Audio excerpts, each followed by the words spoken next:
베어라. 서리빨처럼 차가운 황제의 명명이 떨어지자마자 섬뜩한 파열음이 편전의 정막을 갈랐다. 둔탁한 소리와 함께 시뻘건 선혈이 옥좌 아래 깔린 붉은 융단 위로 흩뿌려졌다.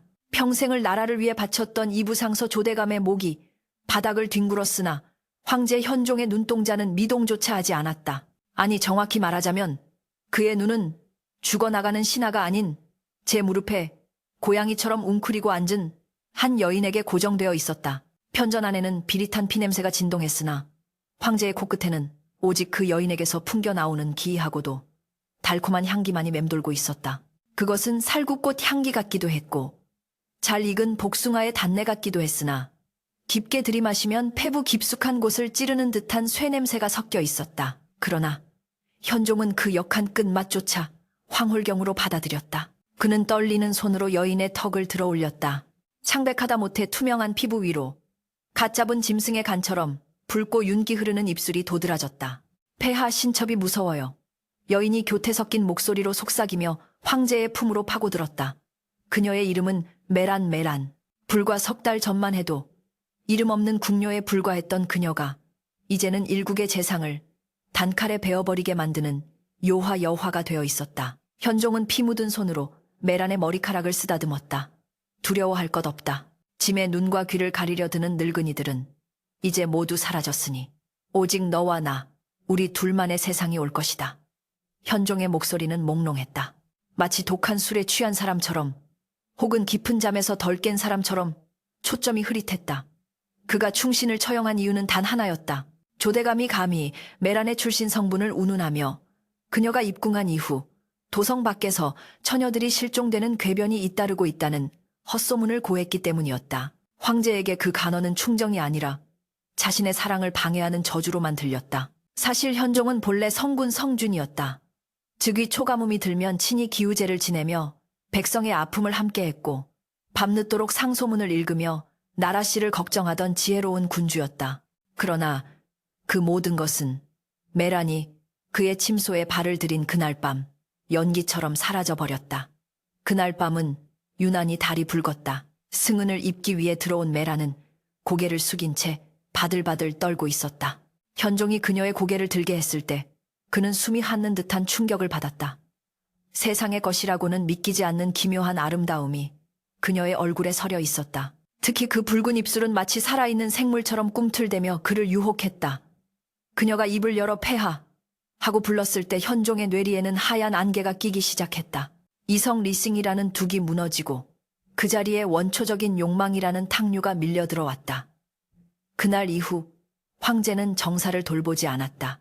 경연은 취소되었고 상소문은 먼지가 쌓여갔으며 오직 메란이 머무는 별궁, 취화전죄화된의 문턱만이 달아 없어질 지경이었다. 폐하, 저 피비린내가 역겹사옵니다. 자리를 옮기시지요. 메란이 콧등을 찌푸리며 말했다. 그녀의 눈길이 바닥에 뒹구는 조대감의 머리에 잠시 머물렀다. 그 순간 그녀의 입꼬리가 살짝 올라가는 것을 본 사람은 아무도 없었다. 그것은 승리자의 미소이자 먹잇감을 앞에 둔 포식자의 비릿한 웃음이었다. 현종은 그녀의 말이라면 팥으로 메주를 맸다 해도 믿을 기세로 고개를 끄덕였다. 그래, 가자. 네가 원하는 곳이라면 어디든. 황제는 메란을 안아들고 편전을 나섰다. 밖에는 늙은 내관이 사색이 되어 엎드려 있었다.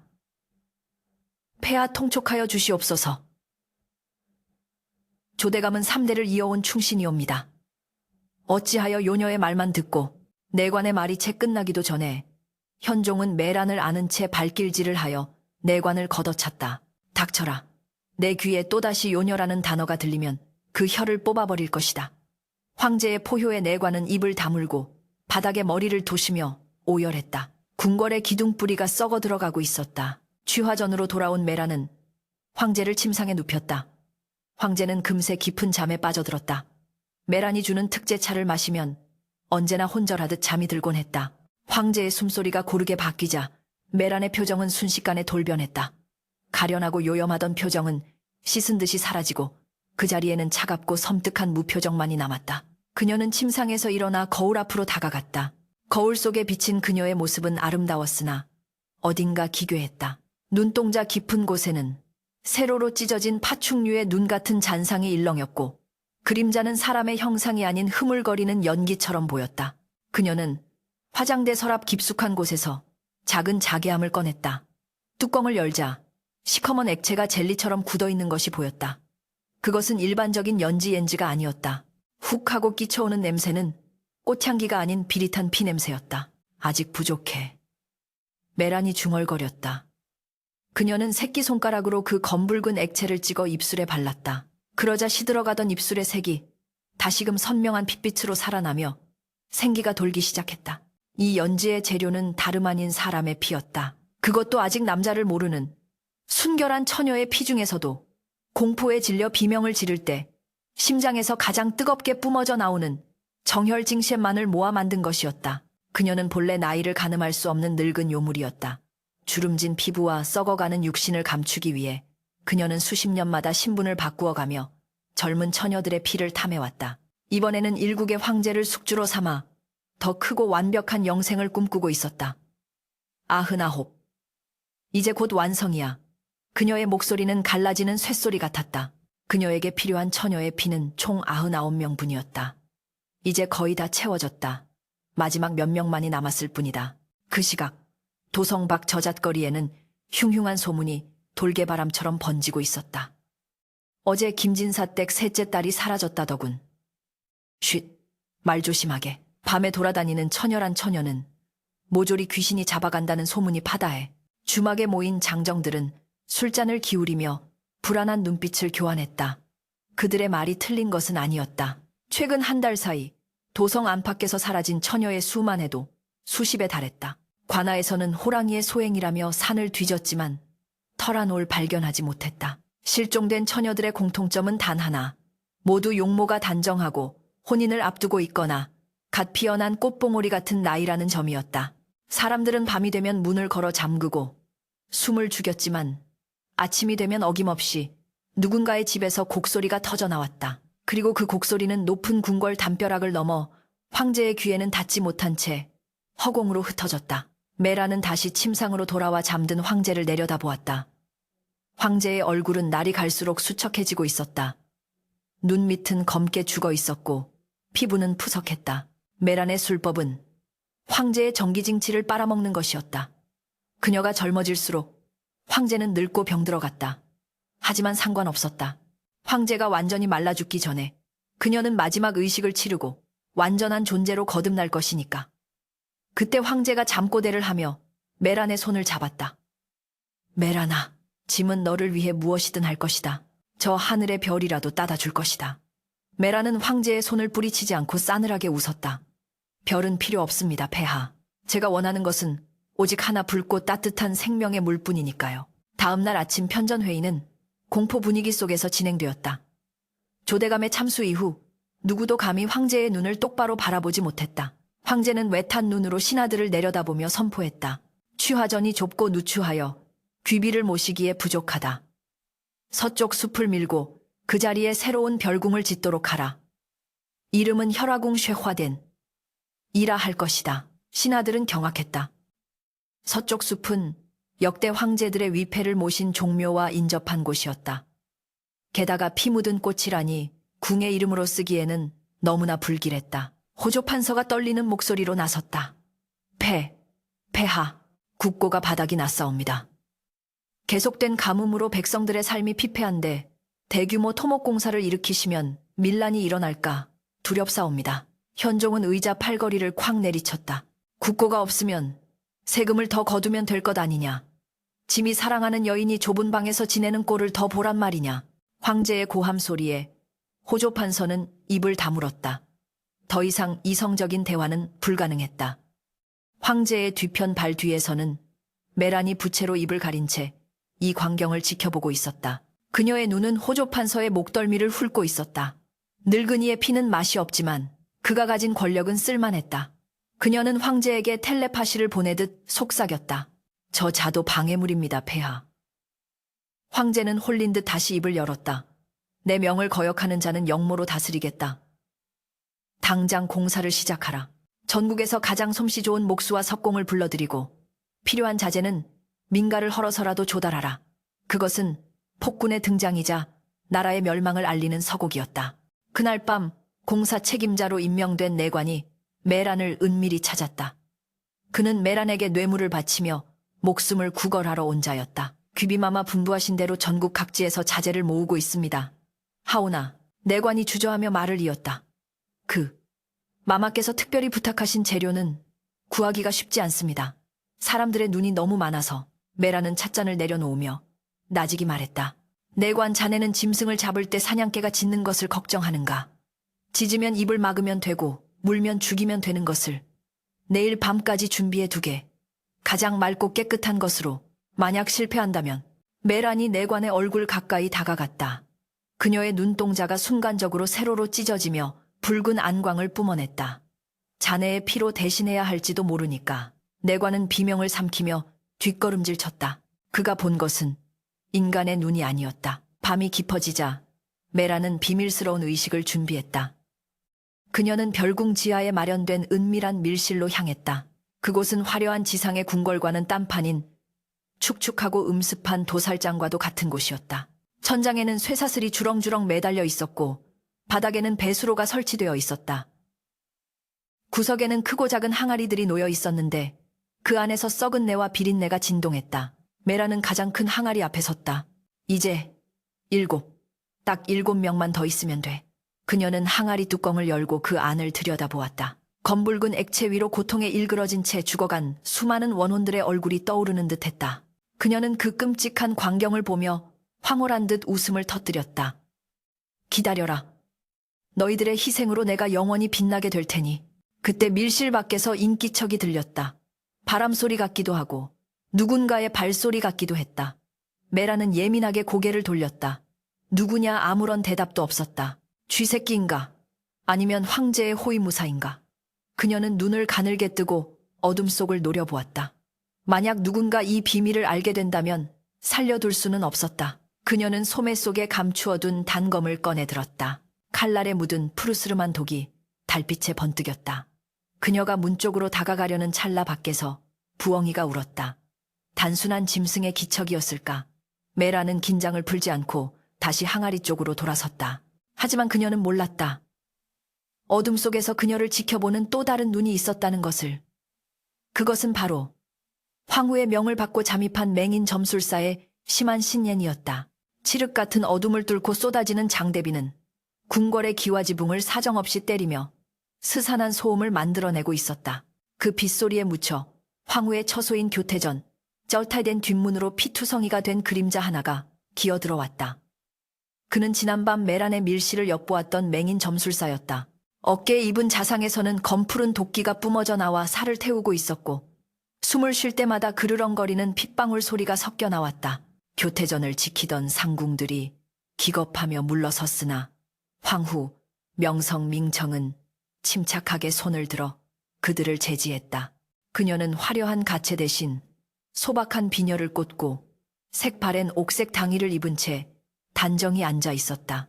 황제의 총애를 잃고 뒷방 늙은이 취급을 받은 지 오래였으나 그녀의 눈빛만은 여전히 국모 고무로서의 위엄과 서리빨 같은 기계를 잃지 않고 있었다. 점술사는 황후의 발치에 쓰러져 거친 숨을 몰아쉬었다.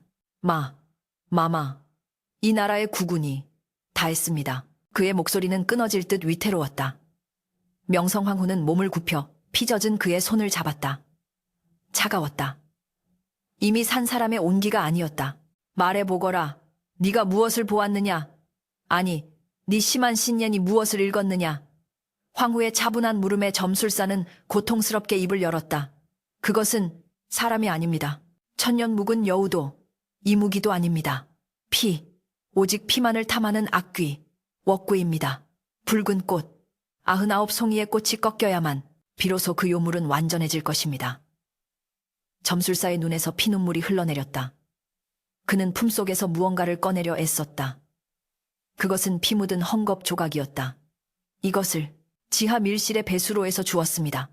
실종된 처녀들의 말을 잇지 못한 채 점술사는 고개를 툭 떨구었다. 밖에서 천둥이 쳤다. 번쩍이는 섬광이 황후의 창백한 얼굴을 비추었다. 그녀는 점술사가 남긴 헝겊 조각을 쥐었다. 붉은 수실로 효시어 자가 수놓아진 댕기였다. 그것은 얼마 전 실종된 이 참판댁 막내딸의 물건임이 분명했다. 명성황후의 손이 부들부들 떨렸다. 이것은 단순한 치정이 아니었다. 황실의 앞마당에서 백성의 딸들이 도살당하고 있다는 명백한 증거였다. 그 시각 황제 현종의 침전인 강령전 강린대는 묘한 향기로 가득 차 있었다.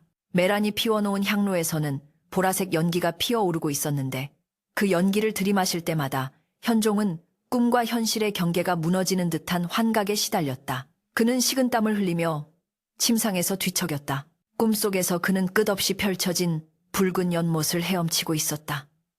연못의 물은 끈적거리는 피였고 수면 아래에서는 수많은 손들이 뻗어나와 그의 발목을 잡아당겼다. 폐하, 왜 저희를 버리셨나이까? 살려주시옵소서. 원망 섞인 여인들의 울음소리가 귓가를 때렸다. 으악! 저리 가라. 짐에게 다가오지 마라. 현종은 비명을 지르며 깨어났다. 눈앞이 핑 돌고 구역질이 치밀어 올랐다. 그의 곁을 지키던 메란이 부드러운 손길로 그의 땀을 닦아주었다. 폐하, 또 악몽을 꾸셨사옵니까? 심신이 미약해지셔서 헛것이 보이는 것입니다. 어서 이 차를 드시고 진정하십시오. 메란이 건넨 찻잔에는 붉은 빛이 도는 액체가 담겨 있었다. 현종은 떨리는 손으로 찻잔을 받아들었다. 그 차에서는 비릿하면서도 거부할 수 없는 달콤한 향이 났다. 한 모금 마시자 요동치던 심장이 거짓말처럼 차분해지고 머릿속의 공포가 사라졌다. 그 대신 강렬한 욕망과 나른함이 온몸을 감쌌다. 메란아, 네가 없으면 짐은 단 하루도 살 수 없을 것 같구나. 밖에서 들리는 저 곡소리가 무엇이냐? 짐의 귀에는 자꾸만 여인들이 우는 소리가 들린다. 현종이 힘없이 물었다. 메라는 황제의 품에 파고들며 교태 섞인 목소리로 속삭였다. 폐하, 그것은 바람소리일 뿐입니다. 혹은 폐하의 덕을 시기하는 무리들이 만들어낸 환청이지요. 제 품에 안기세요. 제가 폐하의 귀를 막아드리고 눈을 가려드리겠습니다. 그녀의 손이 황제의 눈을 덮었다. 그 손은 얼음장처럼 차가웠지만 황제는 그 냉기마저 사랑스럽게 느꼈다. 그러나 메란의 눈은 황제의 어깨 너머 어둠을 응시하며 싸늘하게 빛나고 있었다. 점술사를 놓친 것이 마음에 걸렸다. 쥐새끼가 어디로 숨어들었는지 알아내야 했다. 그리고 무엇보다 부족해진 피를 채워야 했다. 날이 밝자마자 명성황후는 자신의 호위무사이자 황실 제1의 검객인 강무석을 불렀다. 무석은 우직하고 충성스러운 무인이었다. 그는 황후 앞에 무릎을 꿇고 점술사가 남긴 댕기를 받아들었다. 강대장, 이것을 보아라. 짐승도 제 새끼를 품을 줄 알거늘 사람의 탈을 쓰고 백성의 자식을 제물로 삼는 요물이 이 궁 안에 있다. 은밀히 조사하거라. 취화전 안이 혈화궁 공사 현장과 메란의 처소 근처를 샅샅이 뒤져라. 쥐새끼 한 마리 드나드는 구멍까지 놓쳐서는 안 된다. 황후의 목소리에는 비장함이 서려 있었다. 무석은 댕기를 품에 넣으며 굳은 얼굴로 고개를 끄덕였다. 명 받들겠사옵니다. 제 목을 걸고 진실을 밝혀내겠습니다. 무석이 물러가자 황후는 장롱 깊숙한 곳에서 낡은 서찰 한 통을 꺼냈다. 그것은 선대 황제가 남긴 비밀 유서였다. 궁에 요기가 돌거든 북쪽 산사의 해월 스님을 찾으라. 그녀는 오늘 밤 직접 궁을 나설 각오를 다졌다. 한편 혈화궁 건설 현장은 아수라장을 방불케 했다. 메란의 독촉으로 밤낮 없이 공사가 진행되면서 인부들이 쓰러져 나갔다. 흙먼지와 땀 냄새, 그리고 썩은 자재 냄새가 뒤섞여 숨쉬기조차 힘들었다. 메란은 붉은 일산을 쓰고 현장을 시찰하고 있었다. 그녀가 지나갈 때마다 인부들은 공포에 질려 고개를 숙였다. 흙탕물에 붉은 치맛자락이 끌렸지만 기이하게도 그녀의 치마에는 얼룩 하나 묻지 않았다. 그녀의 눈길이 멈춘 곳은 인부들에게 물을 날라다 주는 어린 소녀들이었다. 따은 머리가 곱고 볼이 발그레한 소녀들을 보자 메란의 입안에 군침이 돌았다. 저 아이의 피는 달콤하겠구나. 저 아이의 피는 맑겠어. 그녀는 손가락으로 한 소녀를 가리켰다. 저 아이를 내 처소로 보내라. 궁녀로 삼아줄 터이니 깨끗이 씻겨서 보내도록. 지목당한 소녀의 아비인 인부가 감격하여 바닥에 머리를 돋았다. 아이고, 마마 망극하옵니다. 우리 딸년이 출세를 하는구먼요. 아비는 자신의 딸이 어떤 운명을 맞이하게 될지 꿈에도 모른 채 기뻐했다. 그 모습을 지켜보는 메란의 눈에는 조소와 경멸만이 가득했다. 밤이 되자 무석은 검은 복면을 하고 취화전 담을 넘었다. 경비가 삼엄했지만 그림자처럼 움직이는 그의 무공을 당해낼 자는 없었다. 그는 메란이 머무는 별채 쪽으로 접근했다. 바람을 타고 역한 비린내가 풍겨왔다. 그것은 도축장에서나 맡을 법한 냄새였다. 무석은 코를 막고 냄새의 근원지를 쫓았다. 별채 뒤편 잡초가 무성한 곳에 덮여있는 낡은 우물이 보였다. 냄새는 그곳에서 올라오고 있었다. 그가 조심스레 우물 뚜껑을 열자 훅 하고 올라오는 악취에 하마터면 헛구역질을 할 뻔했다. 우물 안은 물이 아닌 검붉은 찌꺼기로 가득 차 있었고 그 사이사이로 하얀 뼈 조각들이 보였다. 사람의 뼈였다. 무석은 주먹을 꽉 쥐었다. 소문은 사실이었다. 이곳은 궁궐이 아니라 식인귀의 소굴이었다. 그때 인기척이 들렸다. 무석은 재빨리 나무 위로 몸을 숨겼다.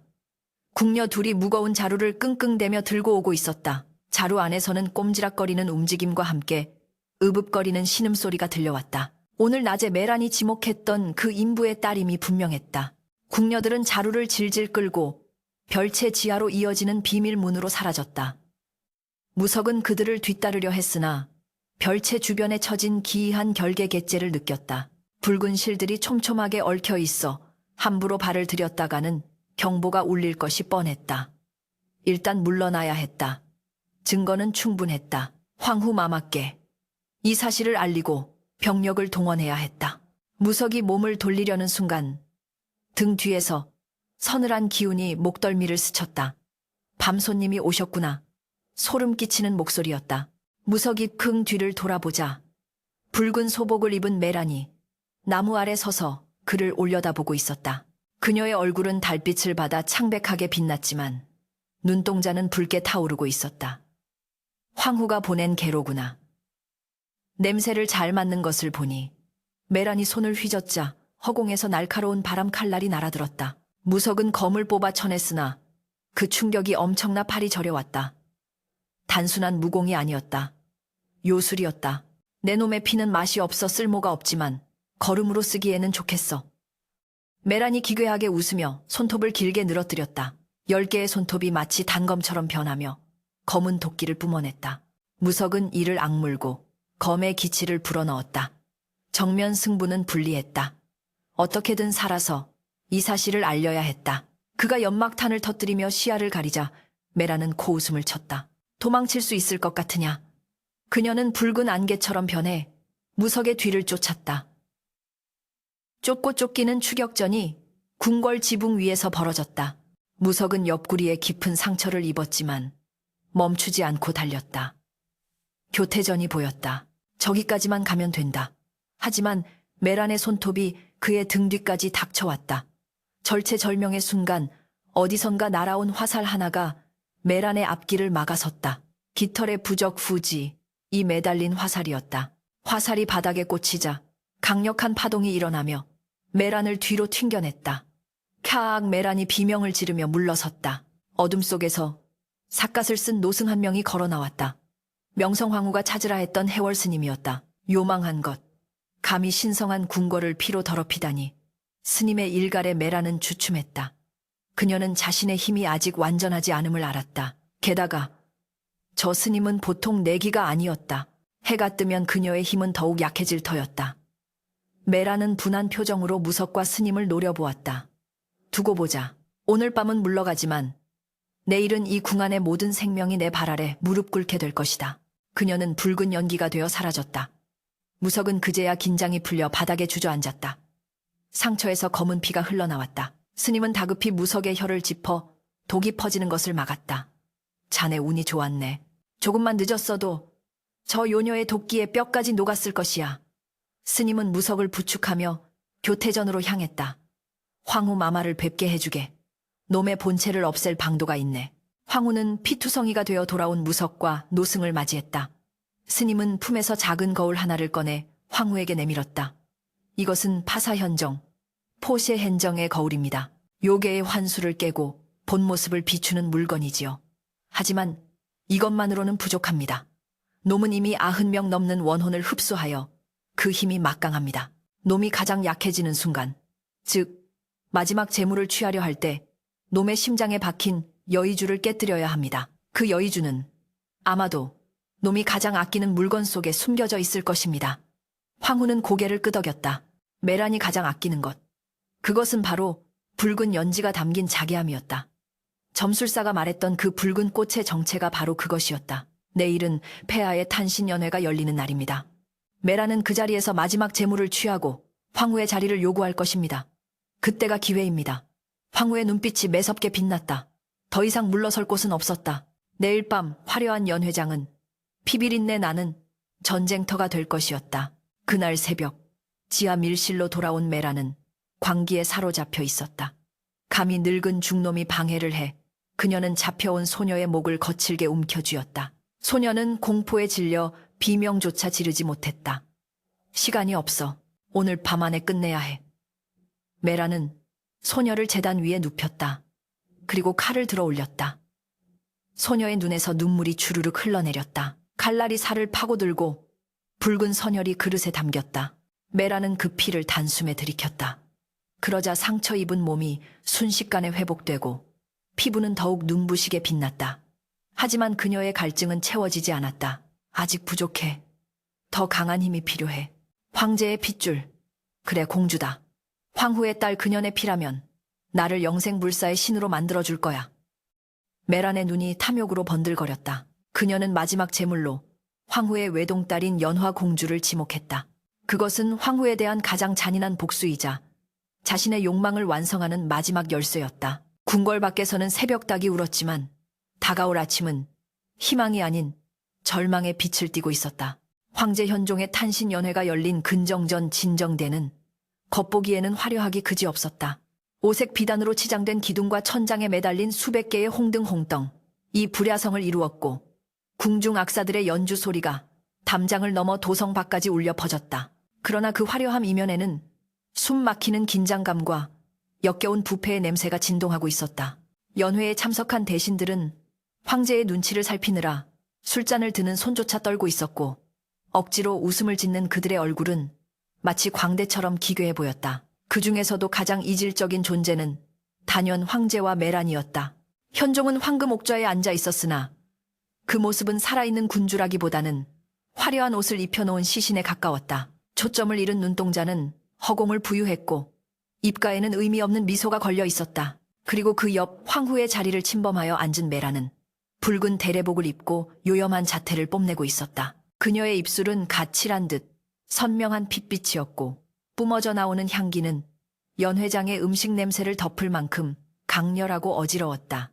명성황후는 옥좌 아래 마련된 별도의 좌석에 앉아 피가 나도록 주먹을 꽉 쥐고 있었다. 본래라면 국모로서 황제와 나란히 앉아 축하를 받아야 할 자리였으나 메란의 계략으로 구석자리로 밀려난 것이었다.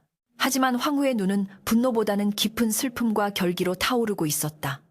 그녀의 시선은 불안에 떨며 자신의 옷자락을 붙잡고 있는 어린 딸 연화공주에게 고정되어 있었다. 어마마마, 저 여자가 자꾸 저를 쳐다봅니다. 눈이 뱀 같아요. 공주가 울먹이며 속삭였다. 황후는 딸의 손을 따뜻하게 감싸 쥐었다. 걱정 마라. 이 어미가 있다. 누구도 너를 해하지 못하게 할 것이다. 황후는 품속에 숨긴 해월 스님의 부적과 파사현정의 거울을 다시금 확인했다. 오늘 밤 이곳은 연회장이 아니라 악귀와의 전쟁터가 될 것이었다.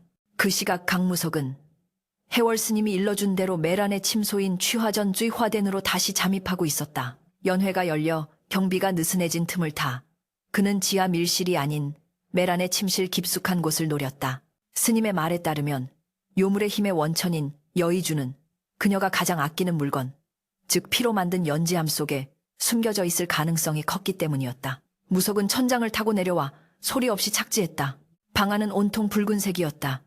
벽지도, 이불도, 가구도 모두 붉은색이라 마치 거대한 핏덩이 속에 들어온 듯한 착각을 불러일으켰다.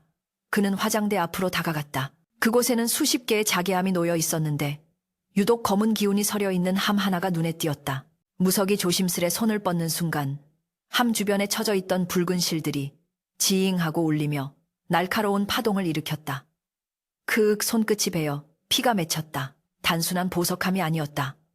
주술이 걸린 결계였다. 무석은 해월 스님이 준 정화수를 손에 바르고 단숨에 결계를 찢어버렸다. 팟팟 하는 소리와 함께 실들이 끊어지고 그는 마침내 자개함을 손에 넣었다. 다시 연회장. 메라는 지루하다는 듯 하품을 하더니 이내 탐욕스러운 눈길로 연화 공주를 응시했다. 마지막 한 방울. 저 아이의 피만 있으면 나는 영원히 늙지 않는 신이 될 수 있어. 메라는 자리에서 일어나 황제에게 속삭였다.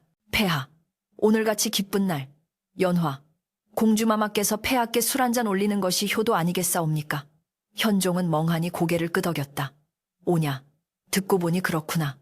연화야 이리 올라오너라. 아비에게 술을 따르거라. 황제의 명예 공주는 사색이 되어 황후를 쳐다보았다. 메라는 친히 술병을 들고 옥좌 아래로 내려왔다. 그녀가 들고 있는 술병에서는 향긋한 술 냄새가 아닌 비릿한 약초 냄새가 풍겼다. 그것은 공주의 정신을 혼미하게 만들어 납치하기 쉽게 만드는 몽환약 뭉환역이었다. 메란이 공주에게 다가오자 주변 공기가 싸늘하게 얼어붙었다. 자, 공주마마. 이 메란이 특별히 빚은 술입니다. 메란이 붉은 입술을 비틀며 술잔을 내밀었다. 그때였다. 명성 황후가 자리에서 벌떡 일어나 메란의 앞을 가로막았다. 멈춰라. 천한 것이 감히 어디라고 국본 곧본인 공주에게 술을 권하느냐. 황후의 일갈은 서리빨처럼 차갑고 단호했다. 연회장의 음악이 뚝 끊기고 정적이 감돌았다. 메란의 표정이 일순간 일그러졌다. 황후, 마마, 폐하의 탄신일에 분위기를 망치려 하십니까? 저는 그저 폐하를 기쁘게 해드리고자 메란이 가련한 척 눈물을 글썽이며 황제를 바라보았다. 현종의 얼굴이 불그락푸르락해졌다. 황후, 그게 무슨 짓이오? 귀비의 성의를 무시하고 짐을 모욕하는 것이오. 황제가 소리를 질렀지만 황후는 물러서지 않았다. 폐하 눈을 뜨십시오. 저 여인은 사람이 아닙니다. 지난밤 호위무사 강무석이 저 여인의 처소 지하에서 무엇을 보았는지 아십니까? 실종된 처녀들의 시신과 피로 가득 찬 항아리들이었습니다. 저 여인은 폐하의 정기를 빨아먹고 백성의 피로 젊음을 유지하는 요물입니다. 황후의 폭로의 장내가 술렁거렸다. 대신들은 서로의 얼굴을 쳐다보며 수군거렸다. 메라는 비릿하게 웃었다. 증거도 없이 모아 마시다니. 황후 마마께서 질투에 눈이 멀어 미치신 게로군요. 그녀는 소매 속에서 붉은 가루를 꺼내 황후 쪽으로 흩뿌리려 했다. 그 가루는 사람의 눈을 멀게 하고 피부를 녹이는 독가루였다. 바로 그 순간 파앗 하는 소리와 함께 천장에서 무언가가 떨어져 내렸다. 강무석이었다. 그는 손에 들고 있던 자개함을 연회장 바닥에 내동댕이 쳤다. 와장창 자개함이 깨지면서 그 안에 들어있던 검붉은 덩어리가 튀어나왔다. 그것은 보석이 아니었다. 말라비틀어진 심장처럼 생긴 끔찍한 물건이었는데 꿈틀거리며 검은 연기를 내뿜고 있었다. 대아악 메란이 비명을 지르며 바닥에 쓰러졌다. 자신의 본체나 다름없는 혈주 쇠주. 각 깨진 것은 아니었으나 함이 부서지면서 그녀와 연결된 기운이 흐트러진 것이었다. 저게 무엇이냐? 현종이 떨리는 손가락으로 꿈틀거리는 덩어리를 가리켰다. 연 회장은 순식간에 아수라장이 되었다. 덩어리에서는 썩은 악취가 진동했고 그 연기를 들이마신 사람들은 구역질을 하며 쓰러졌다. 해월 스님이 연 회장 입구에서 걸어 들어오며 목탁을 두드렸다. 나무 아미타불. 삿된 것은 물러가고 진실이 드러날지어다. 스님의 연불 소리와 함께 깨진 자개함 조각들이 빛을 발하기 시작했다. 그 빛은 메란을 정통으로 비추었다. 그러자 믿을 수 없는 일이 벌어졌다. 절세미인이라 칭송받던 메란의 얼굴이 녹아내리듯 흘러내리기 시작한 것이다. 팽팽하던 피부가 쭈글쭈글해지고 검던 머리카락이 하얗게 셌으며 붉은 입술은 찢어져 검은 이빨을 드러냈다. 아, 안 돼, 보지 말란 말이야. 메란은 자신의 얼굴을 감싸쥐고 발악했다. 그녀의 목소리는 더 이상 꾀꼬리 같은 미성이 아닌 쇠를 긁는 듯한 노파의 괴성이었다. 황제 현종은 그 광경을 목격하고 뒷걸음질 치다 옥좌에서 굴러떨어졌다. 저것이 메란이라고 그가 사랑했던 여인. 그가 나라를 버리면서까지 집착했던 여인의 실체는 끔찍한 괴물이었다. 충격으로 인해 황제의 눈을 가리고 있던 콩깍지가 벗겨지고 마비되었던 이성이 돌아오기 시작했다. 그는 자신이 저 괴물에게 홀려 충신을 죽이고 백성을 도탄에 빠뜨렸다는 사실을 깨닫고 통곡했다. 내가 무슨 짓을 한 것인가? 하지만 메라는 포기하지 않았다. 정체가 드러난 이상 더 이상 숨길 필요도 없었다. 크크크. 그래 다 보았느냐. 어리석은 인간들아. 그녀는 허리를 꺾으며 기괴하게 일어섰다. 그녀의 등 뒤에서 9개의 붉은 꼬리 같은 형상이 피어올랐다. 그것은 꼬리가 아니라 피로 맺힌 원혼들의 줄기였다. 이왕 이렇게 된 거 여기서 다 죽여주마. 너희들의 피를 모조리 마시고 이 나라를 피의 제국으로 만들 것이다. 메란이 손톱을 길게 늘어뜨리며 공주를 향해 달려들었다. 가장 먼저 내년의 심장을 꺼내 먹겠다. 안 된다. 황후가 공주를 감싸 안았다. 무석이 검을 뽑아 들고 메란의 앞을 막아섰다. 내 인연 내 검이 너를 용서치 않을 것이다. 무석의 검에 푸른 검기 갬치가 서렸다. 해월 스님 또한 주장자를 휘두르며 결계를 쳤다. 연 회장은 이제 잔치판이 아닌 생사를 건 혈투의 장으로 변해 있었다. 메라는 괴력을 발휘하여 무석의 검을 튕겨내고 입에서 검은 동무 도간개를 뿜어냈다. 다 죽어라. 죽어서 내 거름이 되어라. 동무가 퍼지자 대신들과 궁녀들이 피를 토하며 쓰러졌다. 현종은 바닥을 기어 황후와 공주 쪽으로 다가갔다. 여보, 연화야. 미안하다. 내가 잘못했다. 상황은 절망적이었다. 메란의 힘은 상상 이상으로 강했다. 99명의 원혼이 그녀를 지키고 있었기 때문이었다. 무석의 검술로도 스님의 법력으로도 그녀를 완전히 제압하기는 역부족이었다. 그때 황후의 눈에 바닥에 떨어진 파사현정의 거울이 들어왔다. 그녀는 직감했다. 저 거울만이 이 상황을 뒤집을 수 있는 유일한 열쇠임을. 황후는 동무 속에서 숨을 참으며 거울을 향해 몸을 날렸다. 메란의 날카로운 손톱이 황후의 등을 노리고 날아들었다. 어마마마 공주의 비명이 연 회장을 갈기갈기 찢어 놓았다. 과연 황후는 무사히 거울을 집어들 수 있을 것인가? 피비린내. 나는 밤운명의 수레바퀴는 파국을 향해 굴러가고 있었다. 피해라. 명성. 황제 현종의 절규가 연 회장의 높은 천장을 때리며 울려 퍼졌다. 메란의 날카로운 손톱이 황후의 등 뒤를 덮치기 직전 옥좌에서 굴러떨어졌던 현종이 바닥을 박차고 몸을 날렸다. 그는 황제로서의 채통도 목숨에 대한 미련도 모두 내던진 채 오직 본능적으로 움직였다. 푸욱하는 끔찍한 파열음과 함께 메란의 손톱이 현종의 왼쪽 어깨를 관통했다. 붉은 용포가 순식간에 검은 피로 물들었다. 폐하 황후가 비명을 지르며 뒤를 돌아보았다. 그녀의 손에는 막 집어든 파사 현정의 거울이 들려 있었다. 현종은 고통으로 일그러진 얼굴로도 황후를 향해 희미하게 웃어 보였다. 어서 그 거울을.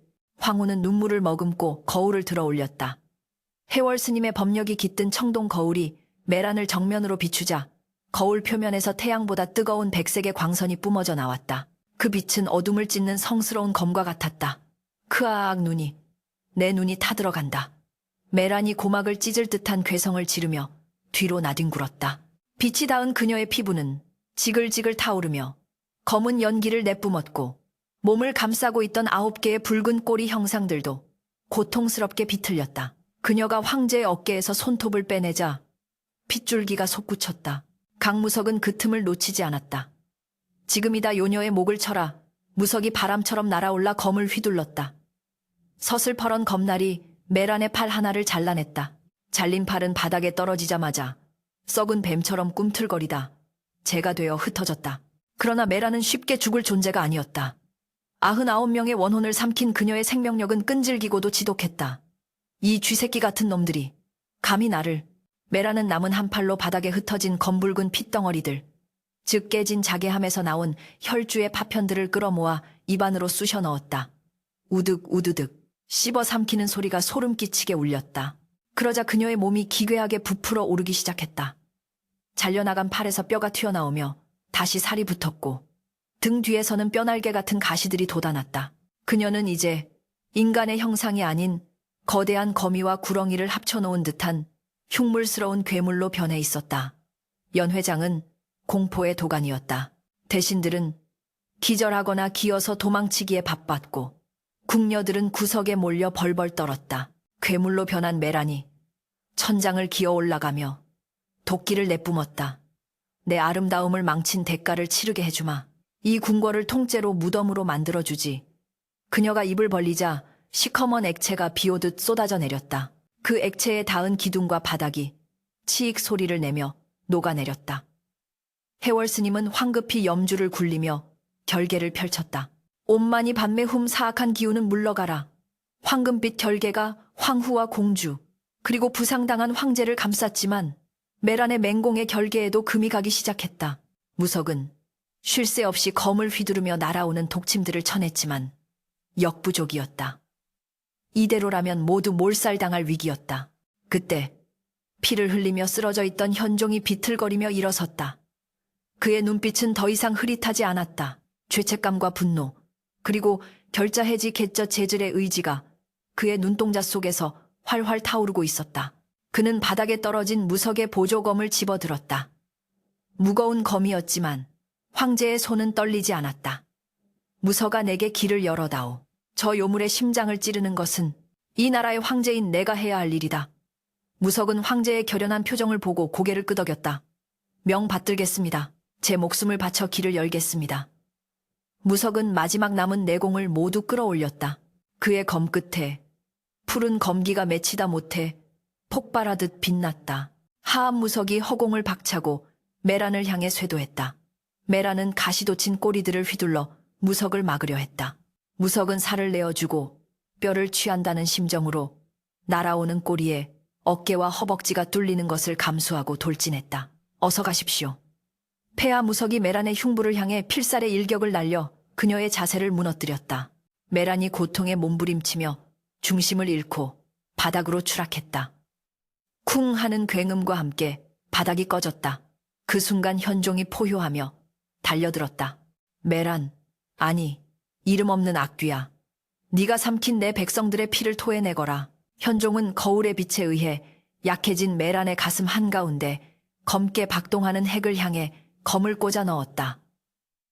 푸아 검은 피가 분수처럼 뿜어져 나와 현종의 얼굴을 뒤덮었다. 메란은 끔찍한 비명을 질렀다.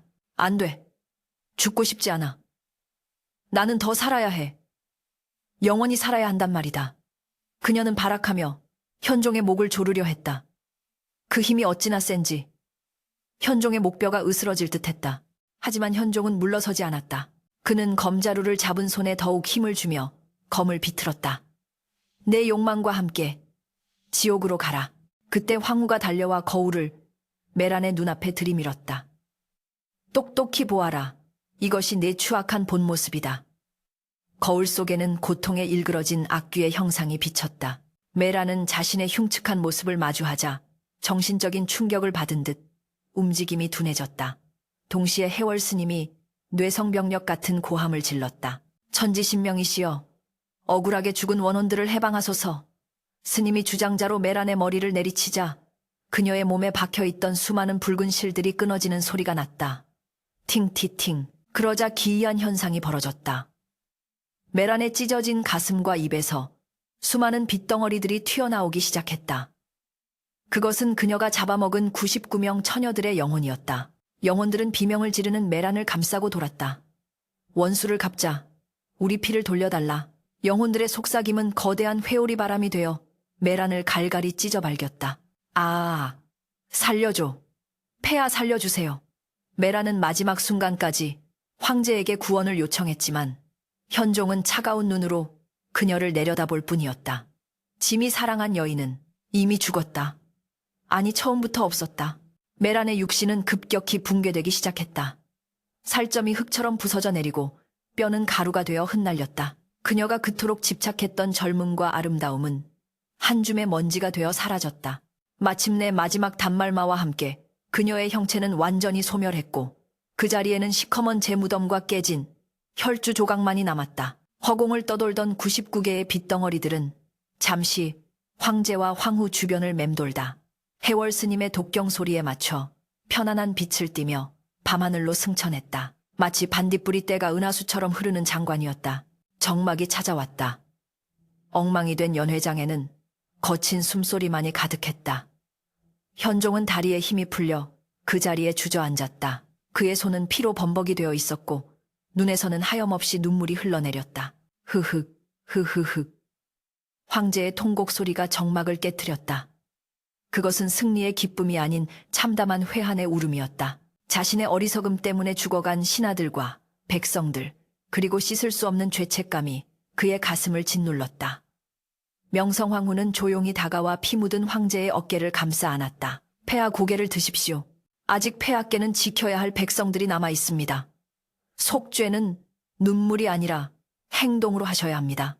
황후의 단호하면서도 따뜻한 목소리에 현종은 고개를 들었다. 피투성이가 된 얼굴로 그는 황후와 공주, 그리고 만신창이가 된 채 버티고 서 있는 강무석을 바라보았다. 미안하다. 정말 미안하다. 연화 공주가 울먹이며 황제의 품에 안겼다. 아바마마, 무서웠어요. 황제는 떨리는 손으로 딸의 등을 토닥였다. 그 손길은 예전에 자애로웠던 아비의 것으로 돌아와 있었다. 그러나 싸움의 대가는 혹독했다. 연회장은 반파되었고 수많은 사상자가 발생했다. 강무석은 과다출혈로 휘청거리다 결국 무릎을 꿇고 쓰러졌다. 강대장 황후가 다급히 외쳤다. 해월 스님이 달려가 그의 맥을 짚었다. 다행히 숨은 붙어 있습니다만 요독 여우두이 깊습니다. 서둘러 치료하지 않으면 목숨이 위태롭습니다. 현종은 소리쳤다. 어서 어이를 불러라. 내 목숨을 살린 은인이다. 무슨 수를 써서라도 살려내야 한다. 궁궐 밖 새벽 여명이 밝아오고 있었다. 동쪽 하늘이 붉게 물드는 것은 핏빛이 아닌 새로운 시작을 알리는 태양의 빛이었다. 그 빛은 무너진 근정전의 지붕을 비추고 밤새 공포에 떨었던 도성안, 백성들의 지붕을 비추었다.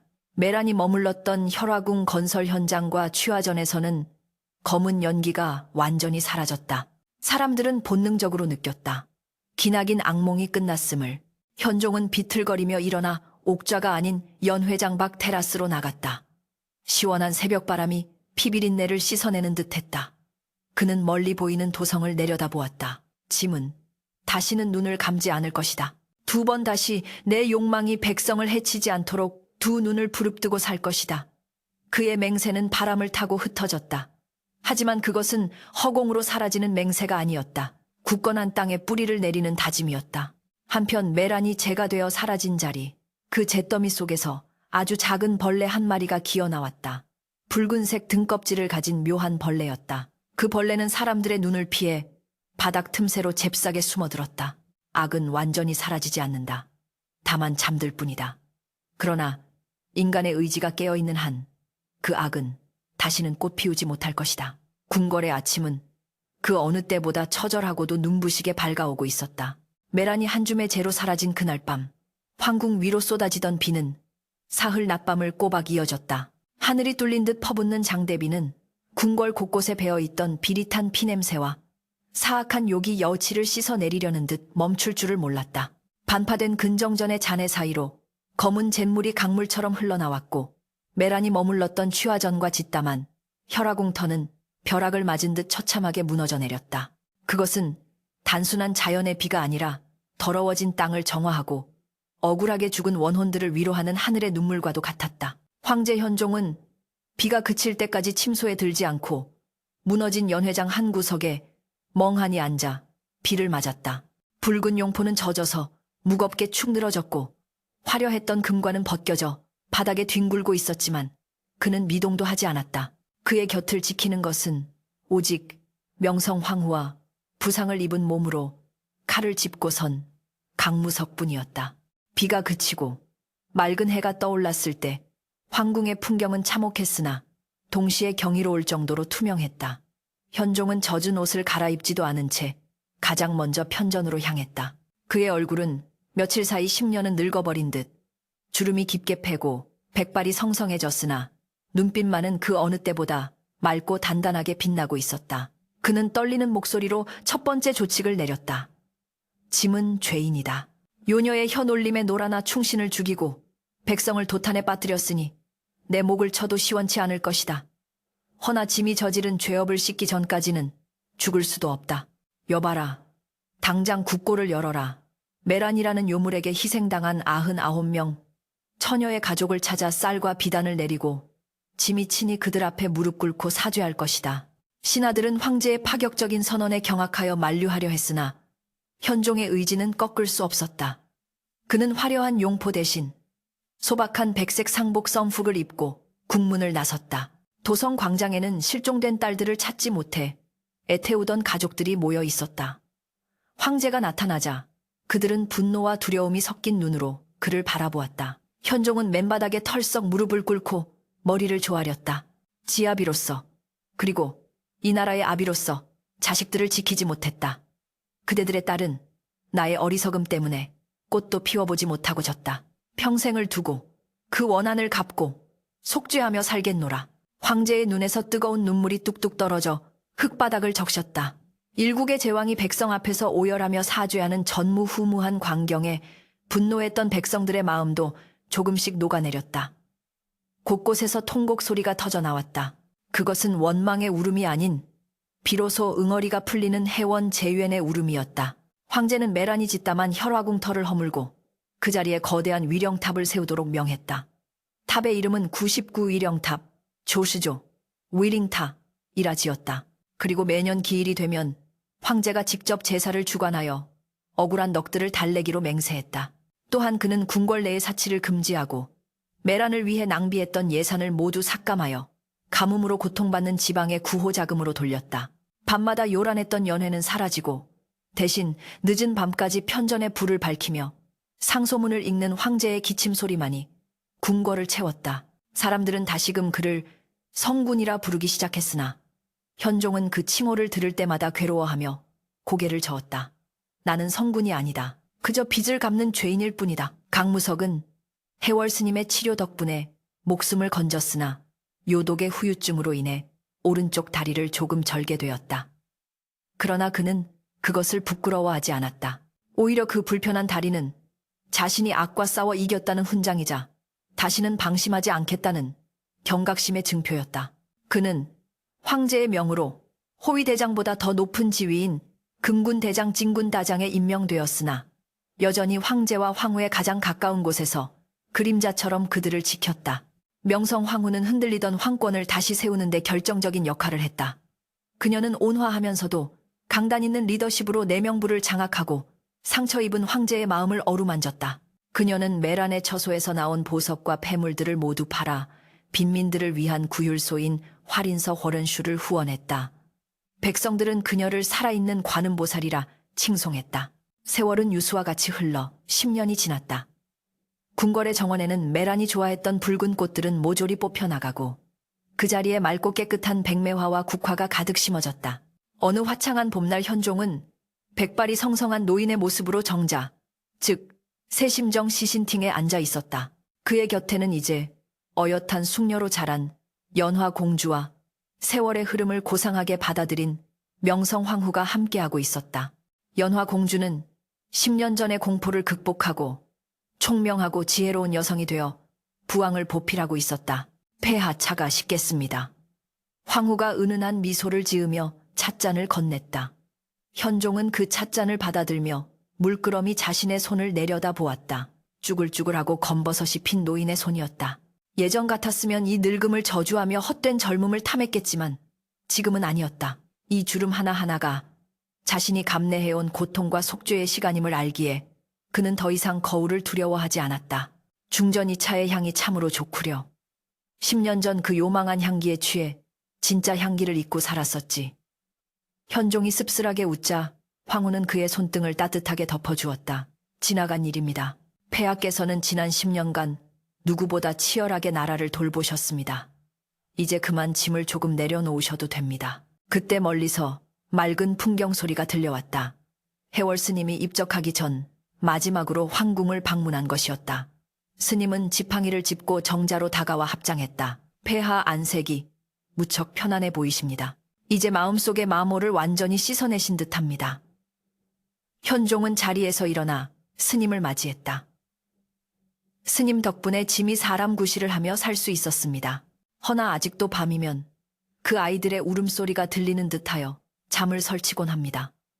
스님은 빙그레 웃으며 고개를 저었다. 그것은 원망의 소리가 아니라 이제 편안히 떠나겠다는 작별의 인사일 것입니다. 어젯밤 꿈에 99마리의 하얀 나비가 궁궐 담장을 넘어 하늘로 날아가는 것을 보았습니다. 그들의 원한은 폐하의 진심 어린 참회로 이미 눈 녹듯 사라졌습니다. 스님의 말에 현종의 눈시울이 붉어졌다. 그는 정자 난간에 기대어 위령탑이 있는 쪽을 바라보았다. 봄바람에 하얀 꽃잎들이 흩날려 위령탑 주위를 맴돌고 있었다. 마치 나비떼가 춤을 추는 듯한 그 광경은 슬프도록 아름다웠다. 영원한 젊음이란 결국 썩지 않는 시체와 다를 바 없는 것이었어. 늙고 병들어 자연으로 돌아가는 것이야말로 진정한 생명의 축복이라는 것을 짐은 너무 늦게 깨달았네. 현종의 독백에 황후와 공주, 그리고 강무석은 고개를 숙였다. 그날 오후 현종은 손녀인 어린 공주, 연화공주의 딸을 무릎에 앉히고 옛 이야기를 들려주었다. 옛날, 아주 먼 옛날 어리석은 왕이 살았단다. 그는 겉모습만 번지르르한 독사과를 탐하다가 소중한 보석들을 다 잃을 뻔했지. 아이가 눈을 동그랗게 뜨고 물었다. 그래서 그 왕은 어떻게 됐나요? 할바마마 현종은 아이의 볼을 쓰다듬으며 인자하게 웃었다. 다행히 지혜로운 왕비와 용감한 무사 덕분에 정신을 차렸단다. 그리고 깨달았지. 진정한 아름다움은 눈에 보이는 껍데기에 있는 것이 아니라 따뜻한 마음과 올바른 행동에 있다는 것을 말이야. 궁궐 밖 저잣거리에는 활기가 넘쳤다. 흉년이 지나고 풍년이 들어 백성들의 얼굴에는 기름기가 흘렀고 아이들은 걱정 없이 뛰어놀았다. 더 이상 밤마다 처녀가 사라지는 일은 없었다. 대신 사람들은 99일령탑 앞에 꽃을 바치며 다시는 탐욕에 눈먼 권력자가 나오지 않기를 기도했다. 끔찍했던 피해 연회 이야기는 전설이 되어 입에서 입으로 전해졌고 그것은 후대 황제들에게 강력한 경고이자 교훈으로 남게 되었다. 해가 뉘엿뉘엿 넘어가고 있었다. 노을이 황궁의 기와지붕을 붉게 물들였다. 하지만 10년 전에 그 불길하고 핏빛 어린 붉은색이 아니었다. 하루를 열심히 살아낸 사람들에게 안식을 주는 따뜻하고 포근한 황금빛 노을이었다.